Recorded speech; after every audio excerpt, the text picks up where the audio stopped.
Bentrokan yang terjadi di area smelter PT Gunbuster Nickel Industri (GNI) menyebabkan 2 pekerja lokal dan 1 tenaga kerja asing (TKA) tewas akibat kerusuhan di wilayah Kabupaten Morowali Utara, Sulawesi Tengah, Sulteng, Sabtu, tanggal 14 Januari tahun 2023 malam.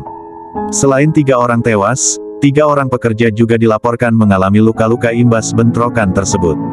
Kabid Humas Polda Sulteng, Kombes Pol Didik mengungkapkan kronologi bentrokan dipicu karena pihak keamanan perusahaan menahan sekitar 500 pekerja masuk ke dalam pos 4 pabrik smelter milik PT GNI. Ratusan pekerja tersebut sebelumnya melakukan aksi mogok kerja usai 7 dari 8 tuntutan mereka belum disetujui oleh pihak perusahaan. Karena dihalangi masuk sehingga ratusan pekerja itu melempari dan merusak kantor security. Kemudian mereka menerobos masuk di pos 4 lalu menuju ke mes karyawan dan membakar sebuah mes karyawan hingga rata dengan tanah, kata Didik kepada Indonesia.com. Personel kepolisian bersama TNI yang tiba di lokasi, kata Didik berusaha untuk menenangkan para pekerja, namun hal itu tidak diterima sehingga terjadi adu mulut yang berujung pada pelemparan ke arah petugas. Kemudian, lanjut Didik, ada karyawan dari divisi dump truck yang melintas di lokasi aksi mogok bekerja. Para pekerja langsung menyerang pekerja yang tidak ikut aksi mogok sehingga terjadi bentrok mengakibatkan ada 3 orang pekerja dari divisi dump truck yang mengalami luka di bagian badan dan 3 unit kendaraan roda 2 dirusak, jelasnya. Di waktu yang bersamaan, kata Didik, terjadi juga aksi saling kejar dan lempar yang mengakibatkan korban meninggal dunia dari pihak pekerja. Korban dari tenaga kerja lokal sebanyak 2 orang dan TKA 1 orang meninggal dunia, bebernya.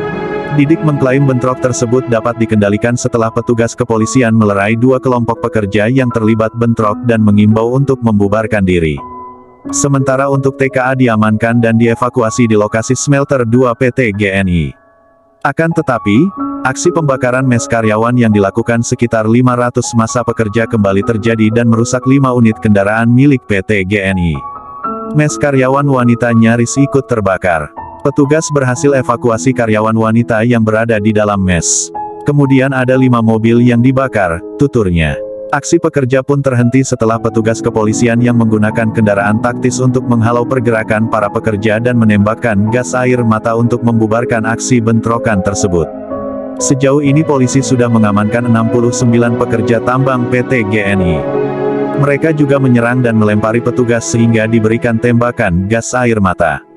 Ada 69 orang kita amankan bersama barang buktinya, pungkasnya.